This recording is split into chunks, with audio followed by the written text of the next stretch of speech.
Very good evening students.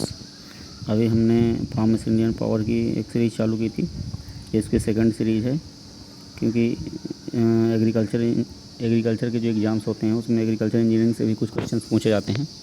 तो आप इस चैनल को सब्सक्राइब कर लें, इससे जुड़े रहें।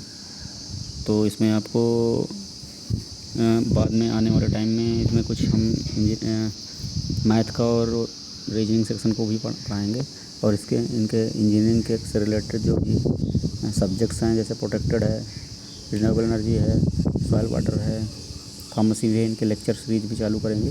अभी हम MCQ सीरीज चालू कर रखे हैं, ताकि जो भी एग्ज़ाम्स आ रहे हैं उसमें इसका आपको डायरेक्ट बेनिफिट मिल सके। चलो, तो ज़्यादा टाइम को वेस्ट न करते हुए कुछ सिलेक्टिव क्वेश्चंस हम सॉल्व करते हैं, जो कि प्रीवियस डिफरेंट एग्ज़ाम्स में पूछे गए हैं। जैसे पहला क्वेश्चन बोल रहा है, which tillage is used in which no soil particles are disturb. तो कई प्रकार के टिलेज होते हैं कंजर्वेशन रेसिड्यू के आधार पर, according to cultivation, primary, secondary, zero tillage, mulch tillage, stable tillage, conventional tillage, minimum tillage. तो इसमें पूछ रहा है कि जो सॉइल पार्टिकल्स होते हैं, अगर उसको हम डिस्टर्ब नहीं कर रहे हैं तो वो किस प्रकार का टिलेज कहलाएगा। तो इसमें जैसे बोल रहा है कन्वेंशनल टिलेज में तो हम तो प्लाविंग करते ही हैं।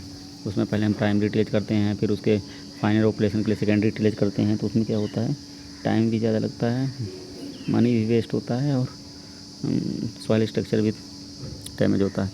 तो ये होता है हमारा कन्वेंशनल टिलेज। मल्चिंग तो एक प्रोसेस होता है, जब हम जो हमारा फील्ड होता है उसमें जब हार्वेस्ट करने के बाद, पैडी हार्वेस्टिंग के बाद उसका जो मॉइस्चर होता है उसको रिटेन करने के लिए, उसका यूज करने के लिए उसके ऊपर जो हमारा क्रॉप रेसिड्यू रहता है उसको इसकी एक लेयर बना देते हैं, उसके ऊपर डाल देते हैं।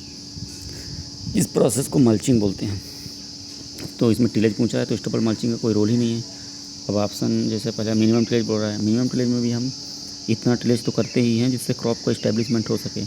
तो मिनिमम टिलेज भी नहीं होगा, क्योंकि इसमें बोल रहा नो सॉइल पार्टिकल, इसमें सॉइल पार्टिकल को डिस्टर्ब करते ही नहीं। तो आपने सुना होगा जीरो टिलेज, तो इसका ऑप्शन हो जाएगा जीरो टिलेज। जीरो टिलेज में क्या होता है, हम उस मॉइस्चर का यूज करने के लिए विदाउट सॉइल को डिस्टर्ब किए हम एक स्लिट, पतली स्लिट बना के डायरेक्ट सोइंग कर देते हैं। तो उसमें सॉइल का डिस्टर्ब एक भी नहीं होता। तो इसलिए क्वेश्चन 1 का ऑप्शन क्या हो जाएगा, जीरो टिलेज।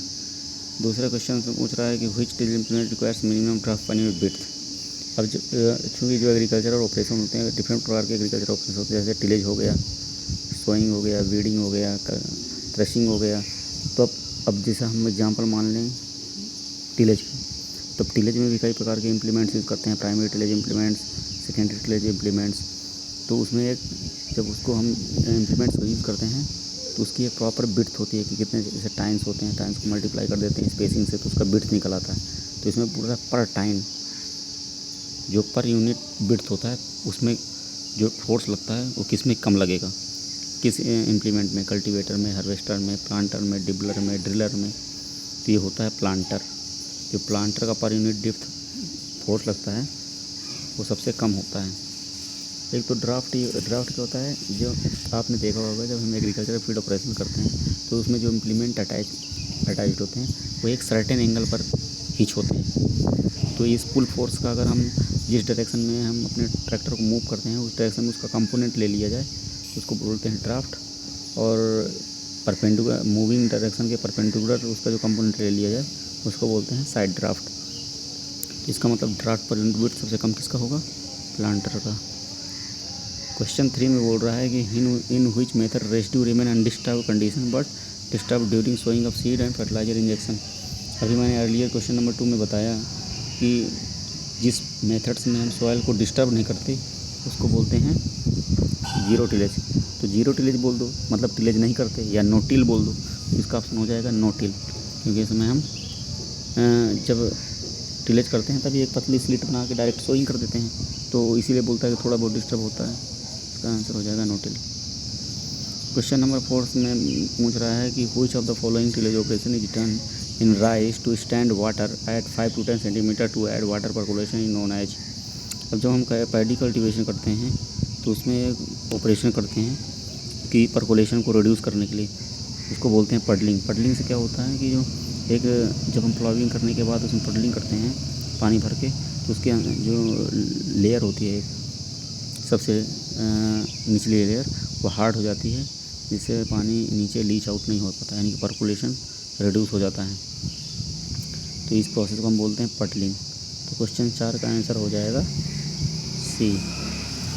क्वेश्चन 5 में पूछ रहा है कि penetration of trail type disc harrow is not affected by.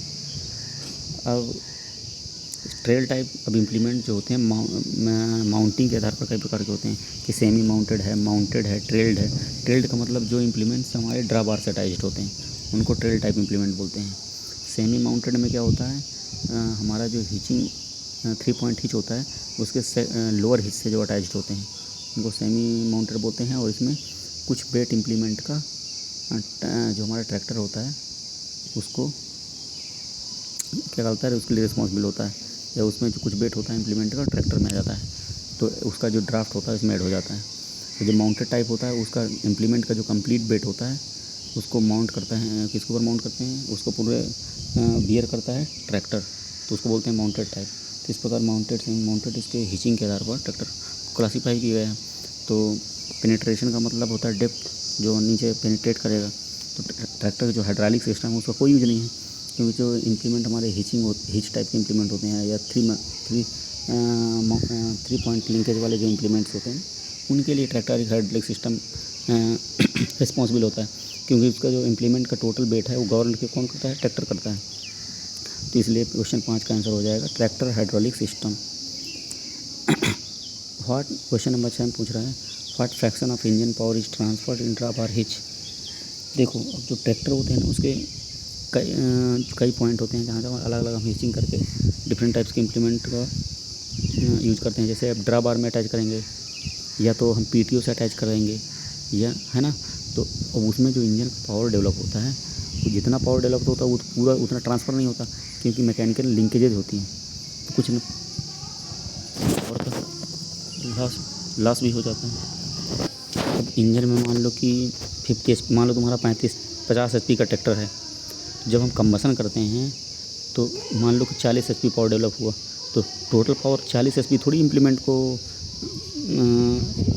Move करने के लिए, स्टार्ट करने के लिए पावर मिलेगा, क्योंकि मान लो कि पीटीओ में कितना कुछ पावर 40 है तो 30 HP तक मिल रहा होगा, ड्रा बार में 28 HP तक मिल रहा होगा। तो वही पूछ रहा है कि what fraction of engine power transfer draw bar hitch. तो जितना भी हमारा पावर डेवलप होता है ना उसका 50 से 55% तक हमको ड्रा बार हिच पे पावर मिलता है। तो इसका क्वेश्चन सी का 6 का ऑप्शन क्या हो जाएगा, सी हो जाएगा। साथ में पूछ रहा है what is the fraction of engine power transfer PTO. तो जितना भी इंजन का पावर हमारा डेवलप होता है उसका पीटीओ में उसका 80 से 85% पावर हमको मिलता है। तो ये क्वेश्चन 7 का आंसर हो जाएगा डी। क्वेश्चन 8 में पूछ रहा है in which type of tillage 15 to 30% residue left on the soil surface. अब जब हम टिलेज ऑपरेशन करते हैं तो उसका जो क्रॉप रेसिड्यू होता है किसी में पूरी तरह इनकॉर्पोरेट होता है, किसी में 20% बचता है, किसी में 5% बढ़ता है, किसी में 10% बढ़ता है। तो क्रॉप रेसिड्यू के आधार पर जो भी कंजर्वेशन मेथड्स होते हैं या टिलेज की प्रैक्टिसेस होती हैं उनको अलग अलग क्लासीफाई किया गया है। अगर 15 से 30% बचता है तो उसको बोलते हैं रिड्यूस्ड लेस। तो जो क्वेश्चन 8 है उसका आंसर हो जाएगा ए। क्वेश्चन 9 पूछ रहा है which of the following implement are secondary implement. देखो जब हम खेत में प्लाविंग करते हैं तो फर्स्ट टाइम जो इम्प्लीमेंट यूज करते हैं सॉइल को ओपन करने के लिए उनको बोलते हैं प्राइमरी टिलेज इम्प्लीमेंट, और उस प्रोसेस को बोलते हैं प्राइमरी टिलेज। और फिर जब प्राइमरी टिलेज आप करते होगे तो गाँव में देखते होगे बड़े बड़े क्लाट सॉइल के क्लॉट्स बन जाते हैं, तो सॉइल जर्मिनेशन से अच्छा नहीं मान जाता, तो उनको ब्रेक डाउन करते हैं। तो जो फायर ऑपरेशन करते हैं प्रॉपर टिल्थ क्रिएट करने के लिए, क्योंकि जो सॉइल को जब प्लाविंग कर देते हैं तो जो सॉइल का स्ट्रक्चर होता है ऊपर उसको सॉइल टिल्थ बोलते हैं। जितना बढ़िया होगा फाइनर होगा उतना अच्छा जर्मिनेशन होता है। तो उनसे फाइनर ऑपरेशन को करने के लिए जो बोलते हैं उसको सेकेंडरी टिलेज बोलते हैं, और उसके लिए जो इम्प्लीमेंट्स यूज करेंगे उसको सेकेंडरी टिलेज करते हैं। तो डिस्क हैरो, कल्टीवेटर, रोटावेटर ये सारे के सारे क्या हैं, सेकेंडरी टिलेज इम्प्लीमेंट्स हैं। अब जैसे हम क्वेश्चन नंबर 10 पूछ रहा है what is the RPM rotator. जो रोटावेटर होता है उसको रोटेटर भी बोलते हैं। तो जो रोटावेटर जो हमारा पीटीओ होता है ना उसमें जो आरपीएम मिलते हैं ना 540 ± 10 या 1000 ± 20 मिलते हैं, उसके स्टैंडर्ड आरपीएम होते हैं। अब मान लो कि पीटीओ 540 से घूम रहा है तो कोई इम्प्लीमेंट हमको 200 से घुमाना है, या 220 से घूमना है, 230 से घूमना है, तो आरपीएम रोटेटर जो होता है उसके बोलते हैं आंसर। इसका क्वेश्चन क्या हो जाएगा, सी 230।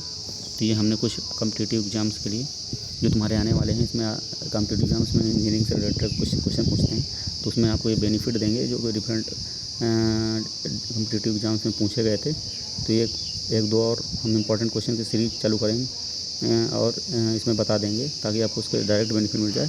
फिर बाद में हम इसके प्रॉपर लेक्चर इसमें चालू करेंगे, तो आप इसमें से अटैच हो सकते हैं। अगर आपको इंजीनियरिंग सब्जेक्ट्स पढ़ने हैं जो कि एग्रीकल्चर से रिलेटेड हैं, तो आप इस चैनल को सब्सक्राइब कर लें और अपने दोस्तों को भी शेयर कर दें। Thank you.